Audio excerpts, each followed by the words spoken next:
Salut à tous, mon bureau Linux, j'espère que vous allez bien. Donc pour Linux, vous savez qu'il y a différents projets. Donc on va voir maintenant un projet du Conseil de la culture, de l'éducation et du sport de la municipalité de Valence en Espagne. Donc ce projet s'appelle UREX. Donc lorsqu'on est sur la page du projet et concernant la philosophie, donc ils veulent faciliter l'accès aux TIC pour l'ensemble de la communauté éducative valencienne, que ce soit les élèves, les enseignants et la famille.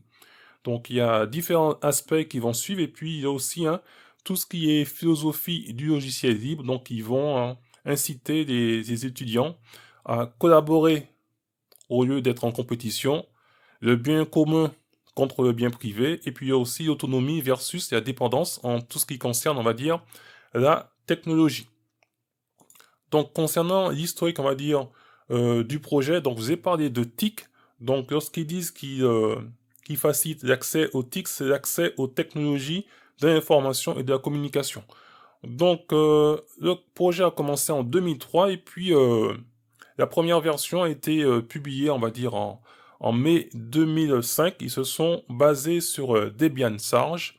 Et puis entre-temps, ils ont changé, on va dire, en 2007 de base, ils sont passés sur Ubuntu. 2009, donc Ubuntu LTS. Et puis on va dire depuis la version 19, ils sont basés maintenant sur KDE Neon. Et l'installation se fait via Calamares. Donc ils ont reçu les Open Awards 2019 pour l'innovation technologique ouverte dans le domaine de l'éducation. Donc on va dire que UX, c'est le leader mondial des logiciels libres pour l'éducation. Donc comme d'habitude, vous aurez tous les liens dans le descriptif de la vidéo et j'ai récupéré le UX 21. Donc vous avez une version bureau. Donc la version bureau, c'est pour les ordinateurs personnels, pour les salles de cours, tout ce qui est secrétariat, mais qui n'est pas dépendant, on va dire, d'un serveur. Donc c'est ça ici que j'ai récupéré.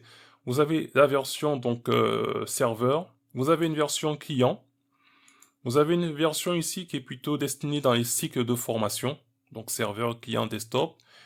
Et ici, cette version, donc UrWin, qui est un installateur pour Windows.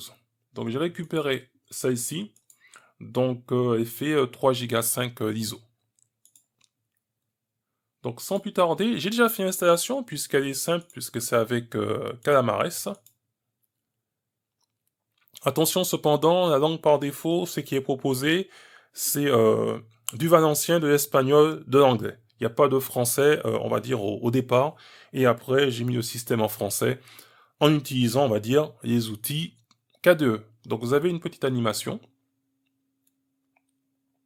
avant d'arriver donc sur l'interface de login, de connexion.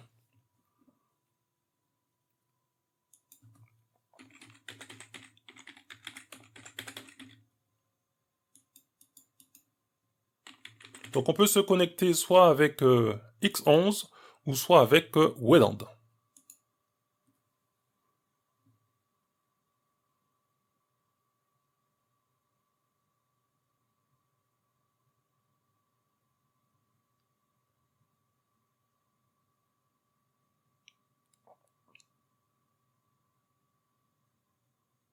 Donc là on voit qu'il y a un petit drapeau européen, etc. Donc nous voici sur UX. Donc on va déjà aller dans les paramètres de KDE. Dans la partie système, donc à propos de ce système, donc basé sur KDE Neon 5.25 et il y a une version de noyau en 5.13.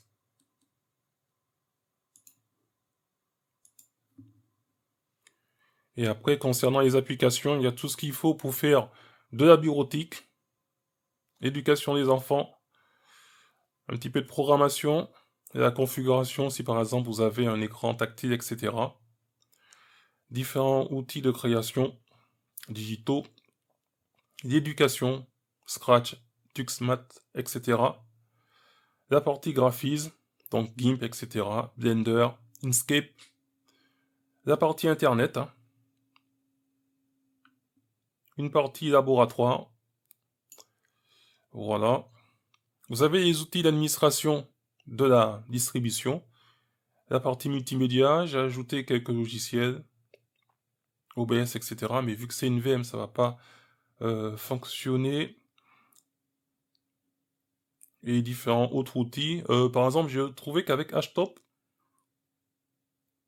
eh bien, vous voyez pas les chiffres, donc il faut plutôt passer ce profil par défaut. Donc il y a sûrement quelque chose à améliorer, simplement dans les configurations de Htop pour bien voir le pourcentage.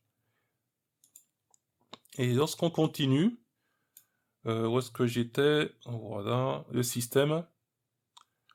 Vous avez donc Discover qui est disponible pour mettre à jour le système ou pour ajouter des programmes. Et vous allez voir que concernant UX, il y a aussi les outils pour ça. Donc là, Discover, OK.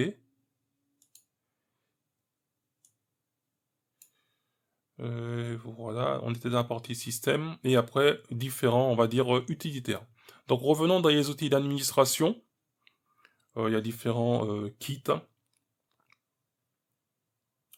Donc, accès contrôle, ça peut être contrôle parental pour les enfants, etc.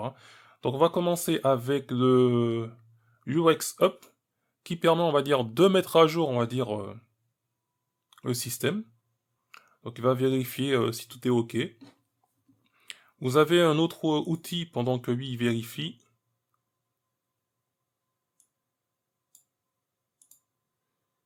Qui est le UX Store. Donc là, on va pouvoir donc installer des programmes. Voilà, on va agrandir. Et tout ce qui est partie audio, etc.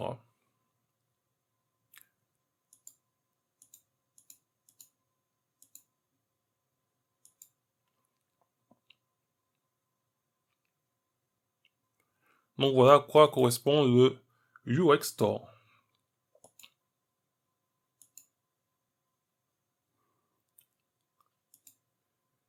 Donc j'attends un petit peu, il a bientôt terminé, pour vérifier normalement le système est à jour.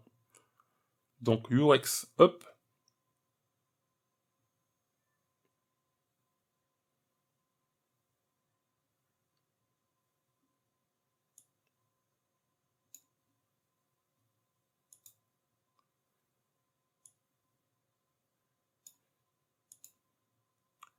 Donc on a le Repoman.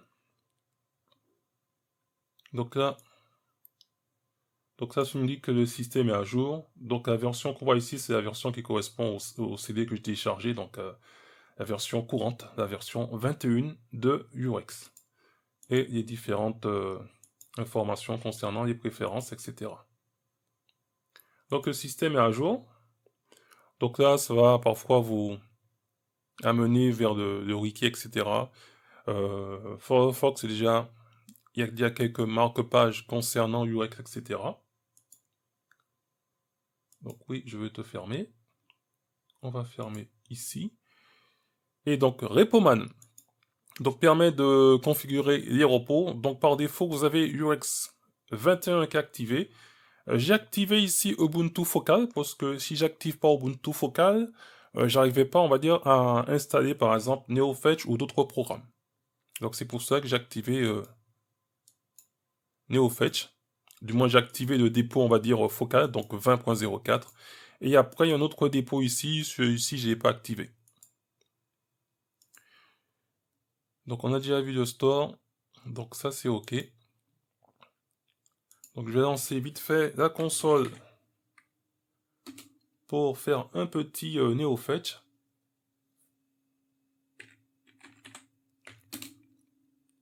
Voilà, donc KDE Néon. Donc on va certainement dire qu'il y a pas mal de paquets. 3433, mais au niveau de consommation de la RAM, ça va. Autre outil disponible, les outils d'administration de UX, c'est le Zero Center.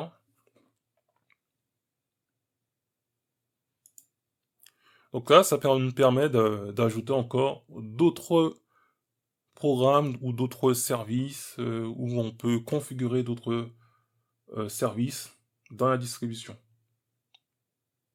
C'est ici que par exemple j'ai installé donc OBS, la partie multimédia, et une fois que c'est installé, ça vous mettra configurer. Donc il y a différentes applications, les MMS, ça aussi j'ai installé. Donc pour la petite démo, peut-être pas prendre celui-ci, j'ai vu qu'il y a un outil, bon, c'est déjà parti, c'est pas grave. Donc vous avez différents outils que vous pouvez sélectionner pour l'installation. On va faire installer. Ok, donc je ne les ai pas sélectionnés, donc c'est normal. Et vous avez aussi des infos avec le i concernant donc les paquets que vous allez installer.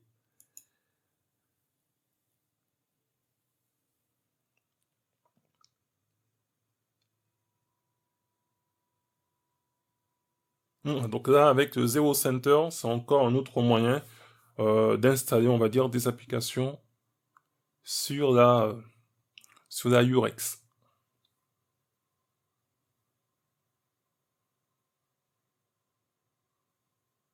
Alors ne me demandez pas c'est quoi la différence si on passe par Discover, si on passe par Zero Center, etc. J'ai pas encore eu le temps, on va dire, de vérifier tout ça, puisque c'est ce week-end que j'ai découvert, on va dire, cette distribution. Donc je fais un petit test, on va dire, en VM, et je profite pour vous partager, on va dire, cette expérience. Donc voilà, donc tout est OK. Et j'avais vu des outils, si par exemple la personne a besoin de lire un DVD, etc. Ah, avec la souris, où est-ce que j'ai vu ce programme? Ouais, celui-ci. DVD CSS.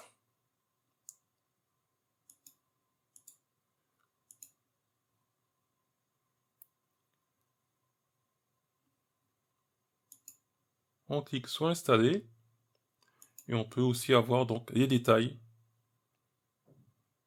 donc concernant l'installation. On voit qu'on est sur Ubuntu Focal ici pour l'installation de ce paquet. Il y a différents dépôts, etc.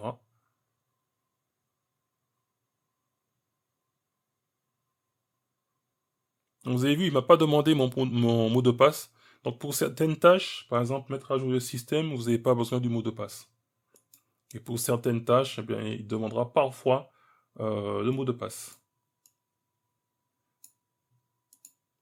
Donc voilà, je ne serai pas plus long, c'est pour vous présenter cette Urex.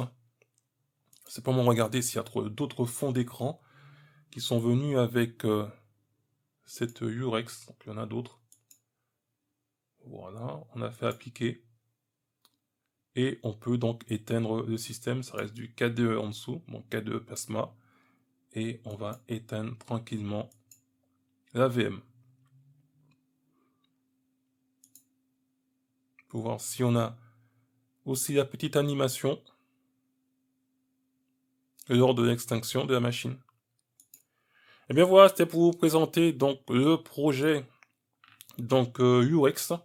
Donc le but c'est de faciliter l'accès au TIC pour l'ensemble de la communauté éducative valencienne, que ce soit les élèves, les enseignants et la famille. Donc le TIC c'est pour l'accès aux technologies de l'information et de la communication, et puis aussi partage la philosophie du logiciel libre. Donc n'hésitez pas à tester, si vous avez déjà testé, dites-moi qu'est-ce que vous en pensez dans les commentaires de la vidéo. Et bien sûr, ce ne serait pas plus long, je vous dis à très bientôt pour une prochaine vidéo, et en attendant, gardez la forme et la santé. Bye bye.